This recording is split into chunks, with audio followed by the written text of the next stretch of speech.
آج ہم ایک ایسے موضوع پر بات کرنے جا رہے ہیں جو بہت سے لوگوں کے لیے انتہائی ذاتی ہے اور اکثر متنازع بھی۔ جی ہم مذہب، روحانیت اور ذہنی صحت کے آپس کے رشتے کو سمجھنے کی کوشش کریں گے، خاص طور پر بے چینی یعنی اینگزائٹی پر اس کے اثرات کے حوالے سے۔ بالکل، اور اس کے لیے ہمارے پاس جو مواد ہے وہ کافی متنوع ہے۔ ایک طرف امریکی نیشنل انسٹیٹیوٹ آف ہیلتھ کی ایک تفصیلی سائنسی تحقیق ہے، تو دوسری طرف نفسیات اور اخلاقیات پر لکھے گئے مضامین بھی ہیں۔ تو ہمارا مقصد آج ان تمام ذرائع سے اہم ترین نکات نکالنا ہے تاکہ ہم ذاتی رائے اور سائنسی شواہد کے درمیان فرق کر سکیں۔ آئیے دیکھتے ہیں کہ یہ پیچیدہ تعلق دراصل ہے کیا۔ جی چلیں اس کی گہرائی میں اترتے ہیں۔ سب سے پہلے تو تاریخ پر نظر ڈالتے ہیں۔ ایک وقت تھا جب نفسیات یعنی سائیکالوجی مذہب کو زیادہ اچھی نظر سے نہیں دیکھتی تھی۔ جی بالکل، بلکہ سگمنڈ فرائڈ جیسے بڑے نام نے تو اسے ایک وہم یا نیوروسس تک قرار دے دیا تھا۔ آخر اتنی سخت مخالفت کیوں تھی؟ دیکھیں اس کی ایک بڑی وجہ یہ تھی کہ 20ویں صدی میں سائیکالوجی خود کو ایک ہارڈ سائنس یعنی ایک ٹھوس سائنس کے طور پر منوانا چاہتی تھی۔ اچھا، تو اس لیے اس نے ہر اس چیز سے دوری اختیار کی جسے لیبارٹری میں ناپا یا تولا نہیں جا سکتا، جیسے عقائد یا روحانی تجربات۔ تو فرائڈ اور سکنر جیسے لوگ اس کے بڑے ناقد تھے۔ جی بہت بڑے ناقدین میں سے تھے۔ لیکن یہ بھی تو دلچسپ ہے کہ اسی دور میں ولیم جیمز اور کارل یونگ جیسے نفسیات کے بانیوں نے اس موضوع میں گہری دلچسپی ظاہر کی تھی۔ تو یہ فیلڈ شروع سے ہی اس معاملے پر تقسیم تھی۔ بالکل، یہ کوئی سادہ کہانی نہیں ہے۔ یونگ اور جیمز کا ماننا تھا کہ انسانی تجربے کو سمجھنے کے لیے مذہب اور روحانیت کو نظر انداز نہیں کیا جا سکتا۔ تو یہ بحث آج کی نہیں بلکہ سائیکالوجی کی بنیادوں سے ہی چلی آ رہی ہے۔ اچھا، اس سے پہلے کہ ہم تحقیق کے نتائج پر بات کریں، کچھ بنیادی اصطلاحات کو سمجھنا بہت ضروری ہے۔ جی یہ بہت ضروری ہے۔ لوگ اکثر مذہب، روحانیت اور مذہبیت کو ایک ہی چیز سمجھتے ہیں، لیکن تحقیق ان میں بڑا واضح فرق کرتی ہے نا؟ جی، اور یہ فرق سمجھنا بہت ضروری ہے، ورنہ ساری تحقیق یعنی گڈمڈ ہو جائے گی۔ آسان الفاظ میں مذہب یا ریلیجن یہ عقائد اور رسومات کا ایک منظم ادارہ جاتی نظام ہے، جیسے اسلام، عیسائیت وغیرہ۔ بالکل، اور روحانیت یا اسپرچویلٹی یہ کسی ادارے سے ہٹ کر زندگی کے بڑے سوالات کے جوابات کی ایک ذاتی تلاش ہے۔ تو کوئی شخص مذہبی نہ ہو کر بھی روحانی ہو سکتا ہے۔ جی ہاں بالکل۔ اور مذہبیت یا ریلیجیوسٹی یہ ان دونوں سے کیسے مختلف ہے؟ مذہبیت اس بات کا پیمانہ ہے کہ کوئی شخص اپنے مذہب پر کتنا عمل پیرا ہے۔ تحقیق اسے مزید 2 حصوں میں تقسیم کرتی ہے، اور یہ نقطہ بہت اہم ہے۔ اچھا، ایک ہے باطنی مذہبیت یعنی انٹرنسک ریلیجیوسٹی۔ اس کا مطلب جب مذہب کسی کی زندگی کا مرکزی نقطہ اور بنیادی محرک ہو؟ بالکل، اور دوسری ہے ظاہری مذہبیت ایکسٹرنسک ریلیجیوسٹی۔ اچھا، تو ظاہری مذہبیت کا مطلب یہ ہوا کہ جب کوئی مذہب کو کسی ذاتی فائدے کے لیے استعمال کرے، جیسے سماجی حیثیت، کاروبار میں فائدہ یا صرف سکون حاصل کرنے کے لیے۔ بالکل صحیح، آپ نے بالکل ٹھیک سمجھا۔ ایک شخص دعا اس لیے مانگتا ہے کہ اسے خدا سے تعلق محسوس ہوتا ہے، یہ باطنی ہے، جبکہ دوسرا اس لیے کہ اسے لگتا ہے کہ اس سے اس کا کوئی کام بن جائے گا، یہ ظاہری ہے۔ اور آگے چل کر ہم دیکھیں گے کہ ذہنی صحت پر ان دونوں کے اثرات بالکل مختلف ہیں۔ جی زمین آسمان کا فرق ہے۔ ایک اور اصطلاح جو بار بار آتی ہے وہ ہے جادوئی تصورات یا میجیکل آئیڈیشن۔ یہ کیا چیز ہے؟ یہ ایک دلچسپ تصور ہے۔ اس سے مراد یہ عقیدہ ہے کہ ہماری سوچ یا عمل ان چیزوں پر اثر ڈال سکتا ہے جن کا آپس میں کوئی منطقی تعلق نہ ہو۔ اچھا، تو یہ کچھ ایسا ہے جیسے کوئی کرکٹ فین یہ سوچے کہ اگر میں اسی کرسی پر بیٹھا رہا تو میری ٹیم جیتے گی۔ بالکل وہی، یا اگر میں نے کالی شرٹ پہنی تو میرا دن برا گزرے گا۔ عام زندگی میں یہ چیزیں بے ضرر ہوتی ہیں، لیکن جب یہ شدید ہو جائے، جب یہ سوچ بہت شدید اور پریشان کن ہو جائے تو اس کا تعلق جنونی جبری خرابی یعنی OCD جیسی حالتوں سے بھی ہو سکتا ہے۔ ٹھیک ہے، اب جب کہ ہم نے یہ بنیاد قائم کر لی ہے تو آئیے بڑے سوال کی طرف آتے ہیں۔ کیا مجموعی طور پر مذہبی یا روحانی ہونا لوگوں کو زیادہ صحت مند یا خوش رکھتا ہے؟ تحقیق کیا کہتی ہے؟ زیادہ تر تحقیق کا جواب ہاں میں ہے۔ سینکڑوں مطالعات سے یہ بات سامنے آئی ہے کہ مذہبی وابستگی کا تعلق بہتر جسمانی صحت، لمبی عمر اور زندگی میں زیادہ اطمینان سے ہے۔ خاص طور پر مشکل وقت میں؟ جی، خاص طور پر مشکل وقت میں، جیسے کوئی بیماری یا کسی عزیز کی موت، عقیدہ لوگوں کو سہارا دینے میں بہت اہم کردار ادا کرتا ہے۔ تو اس کا مطلب یہ ہوا کہ ذہنی صحت کے لیے یہ اہم نہیں کہ آپ کیا مانتے ہیں، بلکہ یہ کہ آپ کیسے مانتے ہیں؟ بالکل۔ کیا آپ کا عقیدہ آپ کو طاقت دیتا ہے یا یہ آپ کے لیے خوف اور جرم کا باعث بنتا ہے؟ آپ نے پوری بحث کا خلاصہ ایک جملے میں کر دیا ہے۔ تحقیق اسی نتیجے پر پہنچی ہے۔ جب لوگ مثبت مذہبی مقابلہ یعنی پازیٹیو ریلیجیس کوپنگ کرتے ہیں، جیسے خدا سے مدد مانگنا، دعا کرنا۔ جی، یا اپنی مذہبی کمیونٹی سے حمایت حاصل کرنا، تو ان کی ذہنی صحت بہتر ہوتی ہے۔ لیکن جب وہ منفی مذہبی مقابلہ کرتے ہیں، یعنی یہ سوچنا کہ خدا نے انہیں سزا دی ہے یا انہیں چھوڑ دیا ہے، بالکل، تو اس کا نتیجہ اکثر ڈپریشن اور بے چینی کی صورت میں نکلتا ہے۔ ٹھیک ہے، تو ہم نے دیکھا کہ عمومی طور پر مذہب کا ذہنی صحت پر ایک مثبت اثر ہو سکتا ہے، لیکن یہ ایک دو دھاری تلوار ہے۔ جی ہاں، اب آئیے اس تلوار کی سب سے تیز دھار کو دیکھتے ہیں، جہاں یہ تعلق سب سے زیادہ پیچیدہ اور شاید خطرناک بھی ہو سکتا ہے، یعنی بے چینی کی بیماریاں اور خاص طور پر جنونی جبری خرابی یا OCD۔ جی ہاں، یہاں آ کر تصویر بہت زیادہ پیچیدہ ہو جاتی ہے۔ عمومی بے چینی جنرل انزائٹی کے حوالے سے نتائج ملے جلے ہیں۔ یعنی کوئی واضح جواب نہیں ہے؟ نہیں ہے۔ کچھ مطالعات میں مذہب کو ایک حفاظتی ڈھال کے طور پر دکھایا گیا ہے، لیکن کچھ میں کوئی خاص تعلق نہیں ملا، بلکہ کچھ کیسز میں خاص طور پر ظاہری مذہبیت زیادہ بے چینی سے منسلک پائی گئی ہے۔ لیکن OCD کے معاملے میں یہ تعلق بہت مضبوط اور واضح نظر آتا ہے، ایسا کیوں ہے؟ اس کی وجہ یہ ہے کہ OCD اور کچھ مذہبی اعمال میں سطحی طور پر یعنی سرفس لیول پر مماثلت نظر آ سکتی ہے۔ اچھا، OCD کی بنیاد جنونی خیالات یعنی آبسیشنز اور ان سے پیدا ہونے والی بے چینی کو کم کرنے کے لیے کیے جانے والے جبری اعمال یعنی کمپلشنز پر ہوتی ہے۔ جیسے بار بار ہاتھ دھونا۔ بالکل، کسی کو بار بار ہاتھ دھونے کا خیال آتا ہے، یہ جنون ہے، اور وہ اس وقت تک ہاتھ دھوتا رہتا ہے جب تک اسے تسلی نہ ہو جائے، یہ جبر ہے۔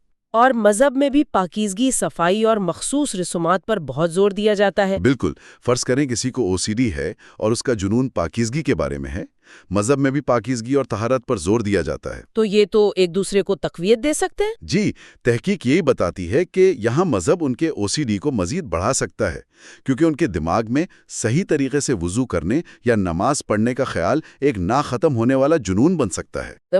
حاصل کرنے کی کوشش ایک عذاب بن جاتی ہے۔ بالکل۔ لیکن کیا یہ اتنا سیدھا معاملہ ہے؟ مجھے ایک تحقیق میں یہ پڑھ کر بہت حیرت ہوئی کہ OCD کے مریضوں کے ایک گروپ میں لادین یا ایگنوسٹک افراد کی تعداد زیادہ تھی۔ اس کی کیا وضاحت ہو سکتی ہے؟ یہ اس موضوع کی پیچیدگی کو ظاہر کرتا ہے۔ صحیح۔ یہ ہمیں بتاتا ہے کہ مذہب OCD کی وجہ نہیں بنتا، لیکن یہ پہلے سے موجود OCD کی علامات کو ایک شکل اور مواد فراہم کر سکتا ہے۔ OCD کا اصل تعلق جادوئی تصورات سے زیادہ گہرا ہے۔ وہ عقیدہ کہ اگر میں نے یہ کام ٹھیک سے نہیں کیا تو کچھ برا ہو جائے گا۔ بالکل۔ اور یہ سوچ مذہبی اور غیر مذہبی دونوں طرح کے لوگوں میں پائی جا سکتی ہے۔ OCD میں جو صحیح اور غلط کا شدید احساس ہوتا ہے اور اصولوں پر سختی سے عمل کرنے کی خواہش ہوتی ہے، یہ ہمیں ایک بڑے دائرے کی طرف لے جاتی ہے۔ جی، یعنی معاشرے کی سطح پر صحیح اور غلط کے پیمانے، جسے ہم اخلاقیات کہتے ہیں۔ ایک عام خیال تو یہی ہے کہ مذہب کے بغیر اخلاقیات ممکن ہی نہیں۔ یہ ایک بہت پرانا اور بہت عام عقیدہ ہے۔ تحقیق بھی یہ دکھاتی ہے کہ لوگ لاشعوری طور پر لادینیت، ایتھیزم کو غیر اخلاقی ہونے سے جوڑتے ہیں، چاہے وہ خود زیادہ مذہبی نہ ہوں۔ لیکن محققین کا کہنا ہے کہ اس بڑے سوال کو سمجھنے کے لیے ہمیں ان تصورات کو چھوٹے حصوں میں توڑنا ہوگا۔ آپ نے اسے فریکشنیشن کہا تھا۔ جی، فریکشنیشن۔ یہ تو کافی ٹیکنیکل اصطلاح لگ رہی ہے۔ اس کا آسان مطلب ہے کسی بڑی پیچیدہ مشین کو سمجھنے کے لیے اس کے پرزے الگ الگ کر کے دیکھنا۔ تو مذہب اور اخلاقیات جیسی بڑی چیزوں کو سمجھنے کے لیے ہمیں ان کے بنیادی پرزوں کو دیکھنا ہوگا۔ جیسے انصاف کا جذبہ، اپنے گروہ سے وفاداری کا احساس۔ جی، یا پاکیزگی کا تصور۔ تو اس نظریے کے مطابق اخلاقیات کی بنیاد چند عالمگیر اصولوں پر ہے، جیسے دیکھ بھال نقصان یعنی دوسروں کو تکلیف نہ پہنچانا، یا انصاف دھوکہ یعنی سب کے ساتھ برابری کا سلوک کرنا۔ بالکل، اور مذہب ان بنیادی انسانی جذبات کو لیتا ہے اور انہیں ایک منظم ڈھانچہ فراہم کرتا ہے۔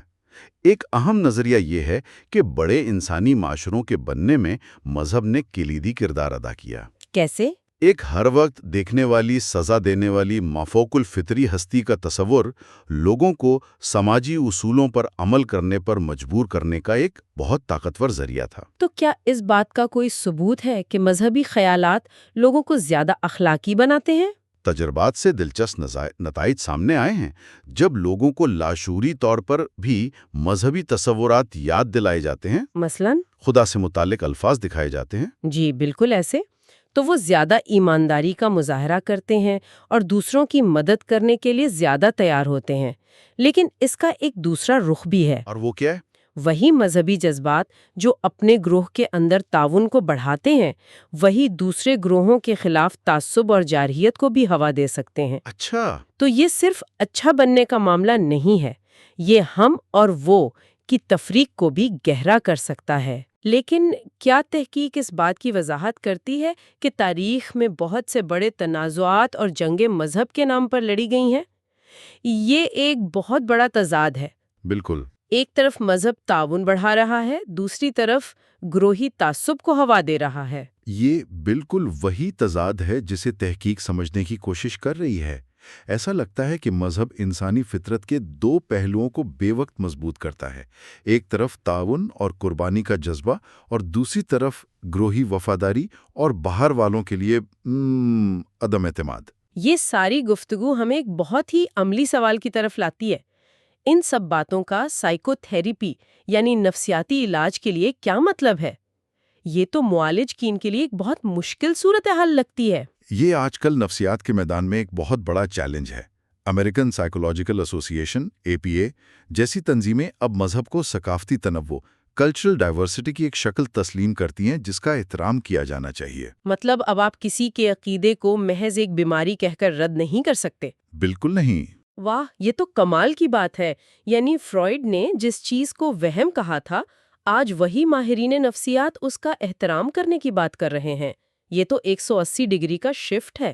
بالکل، لیکن یہاں ایک عملی مسئلہ ہے جسے تحقیق مذہبیت کا فرق یا ریلیجیوسٹی گیپ کہتی ہے۔ وہ کیا ہے؟ یعنی ذہنی صحت کے ماہرین جیسے سائیکالوجسٹ اور سائیکیاٹرسٹ عام آبادی کے مقابلے میں اوسطاً کم مذہبی ہوتے ہیں۔ تو اس کا مطلب ہے کہ ایک ایسا معالج جس کا اپنا کوئی مذہبی عقیدہ نہیں، وہ ایک ایسے مریض کا علاج کر رہا ہے جس کی زندگی کا مرکز ہی اس کا عقیدہ ہے۔ یہاں تو غلط فہمی کے بہت امکانات ہیں۔ بہت زیادہ۔ اس میں سب سے بڑے اخلاقی خطرات کیا ہیں؟ تحقیق 4 بڑے خطرات کی نشاندہی کرتی ہے۔ پہلا ہے دوہرے تعلقات یا بلرڈ باؤنڈریز۔ یہ کب ہوتا ہے؟ یہ تب ہوتا ہے جب ایک ہی شخص عالم دین بھی ہو اور تھراپسٹ بھی۔ مریض کے لیے سمجھنا مشکل ہو جاتا ہے کہ وہ کس حیثیت میں بات کر رہا ہے اور اس سے طاقت کا غلط استعمال ہو سکتا ہے۔ صحیح۔ اور دوسرا خطرہ تو واضح ہے، یعنی ذاتی تعصب، بائس۔ جی، جب معالج اپنے ذاتی خیالات چاہے وہ مذہبی ہوں یا لادین مریض پر مسلط کرنے کی کوشش کریں۔ تیسرا آپ نے بتایا تھا ناکافی اہلیت؟ جی، کمپیٹنس۔ کسی مذہب کا پیروکار ہونا آپ کو اس کا عالم دین نہیں بنا دیتا۔ ایک تھراپسٹ کو یہ سمجھنا چاہیے کہ اس کی تربیت نفسیات میں ہے، مذہب میں نہیں۔ اسے عالم دین کا کردار ادا کرنے کی کوشش نہیں کرنی چاہیے۔ اور چوتھا، جو شاید سب سے اہم ہے، وہ ہے نقصان دہ عقائد یعنی ہارمفل بلیفز۔ یہاں آ کر معاملہ بہت نازک ہو جاتا ہے۔ جب کسی کا مذہبی عقیدہ اسے یا کسی اور کو براہ راست نقصان پہنچا رہا ہو، جیسے کوئی ذہنی بیماری کے لیے طبی علاج سے انکار کر کے صرف دعا پر انحصار کرے۔ بالکل، تو یہاں معالج کا فرض ہے کہ وہ مریض کی فلاح کو عقیدے کے احترام پر فوقیت دے۔ یہ تو بہت باریک لکیر پر چلنے جیسا ہے۔ سوچ کر ہی ایک تھراپسٹ پر کتنا دباؤ ہوگا کہ اسے کسی کے عقیدے کا احترام بھی کرنا ہے اور اپنے کلائنٹ کو نقصان سے بھی بچانا ہے۔ جی، یہ بہت مشکل کام ہے۔ تو ان سب باتوں کا خلاصہ کیا ہے؟ یہ تعلق سیدھا سیدھا نہیں ہے۔ یہ مذہب ذہنی صحت کے لیے اچھا ہے یا برا ہے کہ سادہ کہانی نہیں ہے۔ بالکل نہیں، یعنی یہ معاملہ سیدھا سیدھا اچھا یا برا کا ہے ہی نہیں۔ اس میں اتنے ifs اور buts ہیں کہ سر چکرا جائے۔ سب سے اہم بات یہ ہے کہ مذہبیت کی قسم کیا ہے؟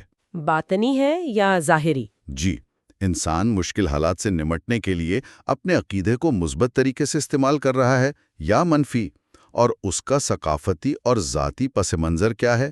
تو ہم فرائیڈ کے دور سے بہت آگے آ چکے ہیں۔ بہت آگے، جہاں مذہب کو صرف ایک بیماری سمجھا جاتا تھا، اب ہم اسے ایک کثیر جہتی انسانی تجربے کے طور پر دیکھ رہے ہیں، جس کے بہت سے ممکنہ فوائد بھی ہیں اور کچھ حقیقی خطرات بھی۔ اور آخر میں سننے والوں کے لیے ایک سوچنے کی بات، تحقیق نے ذہنی صحت کے ماہرین اور عام لوگوں کے درمیان مذہبیت کے فرق کو واضح کیا ہے۔ جی۔ ایک سوال جس پر غور کیا جا سکتا ہے وہ یہ ہے کہ اگر مستقبل میں یہ فرق کم ہو جائے، یعنی زیادہ مذہبی پس منظر رکھنے والے لوگ ذہنی صحت کے شعبے میں آئیں یا معالجین کو اس موضوع پر بہتر تربیت دی جائے، تو اس سے ذہنی صحت کی دیکھ بھال کا منظرنامہ کیسے بدل سکتا ہے؟ یہ ایک بہت اہم سوال ہے۔ اس سے کیا نئے مواقع پیدا ہوں گے اور کیا نئی چیلنجز سامنے آئیں گے؟